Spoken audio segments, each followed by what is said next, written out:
Aggregate demand is the total quantity of goods and services demanded at a given price level, and it's the sum of all consumer, government, and business demand for all products in the market. In other words, it is all of the demand curves in the economy added together, the demand curve for the entire economy.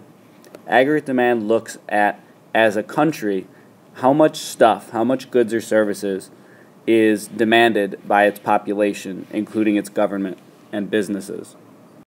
The aggregate demand curve is shown here in blue and is downward sloping, just as it was in Unit 2 when we talked about microeconomics and the demand curve for an individual or the demand curve for a market, where a decrease in the price level increases the quantity of goods and services demanded.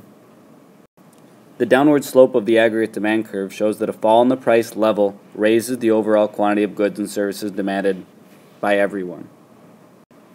However, the aggregate demand curve is downward sloping, but for very different reasons than it was in Unit 2 when we just talked about the individual with a market demand curve. One reason that the aggregate demand curve is downward sloping is the wealth effect. A lower price level raises the value of money and makes consumers wealthier, which encourages them to spend more. The increase in consumer spending means larger quantities of goods and services demanded, therefore a downward sloping aggregate demand curve. The second reason is the interest rate effect. A lower price level reduces interest rates. This makes borrowing less expensive, which encourages greater spending on investment goods. And thirdly, the exchange rate effect. A lower price level in the United States means United States products become cheaper compared to foreign products. This increases the competitiveness of U.S. products in foreign markets, and the increase in net export spending means a larger quantity of goods and services demanded.